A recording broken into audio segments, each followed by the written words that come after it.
Hello मेरे प्यारे बच्चों, कैसे हो आप सभी। आशा करता हूं सभी अच्छे होंगे। मैं राहुल देसवाल एक बार फिर से स्वागत करता हूं आप सभी का आपके अपने चैनल, आपके अपने परिवार टॉप तक में। मेरे प्यारे बच्चों, आज हम बात करेंगे रेलवे की 4 बड़ी भर्तियों के बारे में, जिसमें से सबसे पहली भर्ती की बात करूं तो उसकी हम सिटी इंटीमेशन डेट कब है इसके बारे में जानेंगे। अगली भर्ती की बात करूं तो उसकी फॉर्म कब तक भरे जा सकते हैं इसके बारे में बात करेंगे। चौथी भर्ती की बात करूं तो उसमें फॉर्म भरने की लास्ट डेट क्या है। ये तीसरी भर्ती है, फॉर्म भरने की लास्ट डेट क्या है। चौथी की बात करूं तो उसमें एग्जाम कब से है इसके बारे में बात करेंगे। तो आ जाते हैं सारी, और फिर उसके बाद लास्ट हम इन सभी की सैलरी की बात करने वाले हैं। तो सबसे पहली वाली भर्ती सिटी इंटीमेशन। तो देखिए, सिटी इंटीमेशन आप सभी को होता है आरपीएफ की सिटी इंटीमेशन डेट के बारे में सभी बच्चे इंतजार कर रहे हैं। इस तरह से जब भी आप खोल रहे हो तो इस तरह से वो दिख रहा होगा।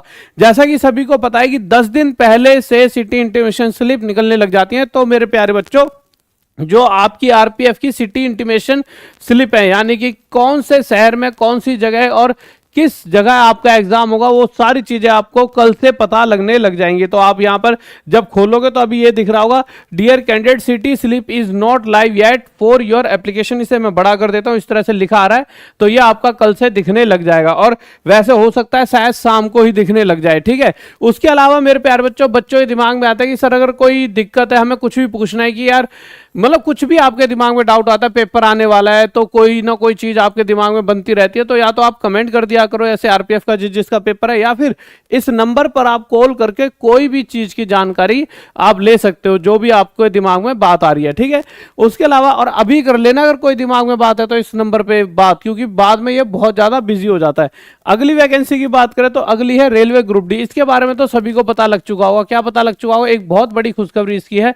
क्या? जैसा कि आप सभी को पता है 22 तारीख लास्ट डेट थी मतलब फॉर्म भरने की, है ना। तो लास्ट डेट थी फॉर्म भरने की क्या 22 तारीख, वो बढ़कर क्या हो गई है 1 तारीख, 1 मार्च हो गई है मेरे भाई, मेरे प्यारे बच्चों। 1/3/2025 यानी 1 मार्च हो गया, यानी आपको एक्स्ट्रा टाइम मिला है रेलवे ग्रुप डी के फॉर्म भरने का। इसी तरह से इसी कैटेगरी में एक और वैकेंसी आ जाती है मिनिस्ट्रियल आइसोलेटेड वाली, और इसकी भी मेरे भाई पहले डेट जो थी अगर मैं आपको दिखाऊं, पहले 21 तारीख थी और वो बढ़कर 28 तारीख हो चुकी है। इसे मैं थोड़ा सा बड़ा कर देता हूं।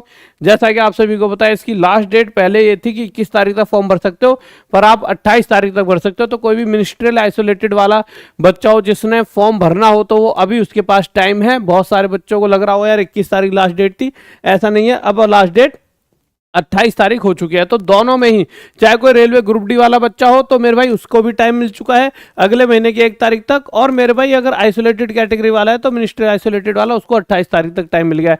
उसके अलावा आ जाते हैं एएलपी और जेई के एग्जाम डेट के बारे में। जैसा कि मुझे लगता है आप सबको इंतजार तो होगा कि मेरे भाई एग्जाम कब होगा एएलपी और जेई का। तो मेरे भाई इसका भी आ गया असिस्टेंट लोको पायलट और आपका मेरे भाई जेई वाले एग्जाम, दोनों के सीवीटी 2 एग्जाम की डेट आ चुके हैं 19/3/2025 और 20/3/2025, यानी 19 मार्च और 20 मार्च, यानी अगले महीने की यहाँ पर बात हो रही है। तो चारों वैकेंसीज की सारी चीजें मैंने यहाँ पर आपको बता दी हैं।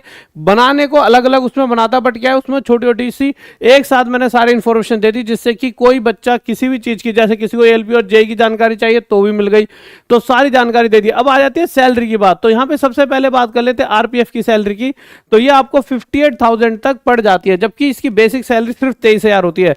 पर 23,000 के अलावा जो भी डियरनेस अलाउंस और ये सारे अलाउंस जोड़कर इसको मैं बड़ा कर देता हूं, शायद आपको साफ दिख जाए। उसके बाद आपकी ये जो सैलरी है वो कितनी बन जाती है 58,000। यहाँ पे अलाउंस बहुत ज्यादा मिलते हैं, और जैसे अगर आप देखो तो 23,000 आपको दिख रहा हो, ये बेसिक एक्चुअल में सैलरी है। जब आप सर्च करोगे नेट पे तो 23,000 दिखाएगा, पर इन द एंड आपके हाथ में 58,000 के करीब आ जाते हैं। उसके अलावा अगर मैं नेक्स्ट ग्रुप डी की बात करता हूं तो ग्रुप डी में मेरे प्यारे बच्चों देखिए 18,000 के करीब बेसिक सैलरी होती है। अगर मैं यहाँ पे बड़ा करके आपको दिखाता हूँ, 18,000 के करीब आपकी बेसिक सैलरी है। तो बेसिक सैलरी तो आपको कोई भी कहीं नेट पे सर्च करोगे आप सोचो यार सिर्फ 18,000 रुपये मिलेंगे, परंतु नहीं, ऐसा नहीं है। अगर मैं यहाँ पे मैं टीएम की बात करूँ, टीएम वाली पोस्ट की, तो 58,000 यहाँ पर भी मिल रहे होते हैं। अब ऐसा नहीं है सभी में 58,000 मिलेंगे, किसी किसी में 40,000 भी मिलते हैं।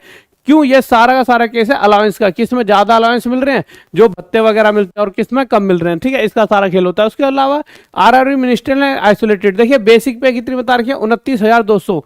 अब आप एक चीज सोचिए, मिनिस्ट्रियल और आइसोलेटेड वाली में अगर 29,000, इसको मैं बड़ा कर देता हूं, 200 रुपए बेसिक पे है, तो आप खुद समझ सकते हो 18,000 बेसिक पे वालों की सैलरी कितनी पहुंच रही है मेरे प्यारे बच्चों, 58,000। तो 29,000 जो बेसिक पे है, इनकी सैलरी कहीं ना कहीं बढ़कर वही 60-70 हज़ार तक पहुंच जाएगी। 60,000 तो मिनिमम मान के ही चलिए।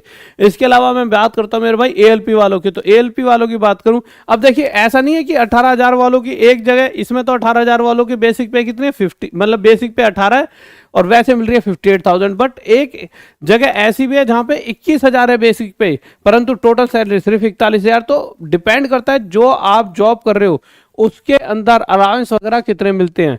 जैसा इस वाली वैकेंसी में 21,000 है और यहाँ पे 41,000 ये एएलपी की है, पर एएलपी की बहुत सारी ऐसी वैकेंसीज हैं जिसमें बहुत ज़्यादा अलाउंस वगैरह मिलके आगे वही 60,000 तक आप पहुंच जाते हो। इसके अलावा मेरे राहुल देसाल मैथ्स माफिया पर मैंने एक क्लास डाली है जिसके अंदर इतना पढ़ाया जितना आज तक शायद यूट्यूब या किसी ने अपने पेड कोर्स में भी नहीं पढ़ाया होगा, जाके देखना। और टॉप तक अगर आपके एडमिशन हो चुके हैं कॉलेज के, तो टॉप तक कॉलेज में अगर एडमिशन लेना तो BEd, BPEd, BA, MEd, DElEd जिसे बीटीसी कहते हैं, एमए, बीएससी, डी फार्मा के कोर्सेज के लिए आपको एडमिशन लेने, तो आप गूगल फॉर्म भर सकते हो जिसका आपको कमेंट बॉक्स में लिंक मिल जाएगा।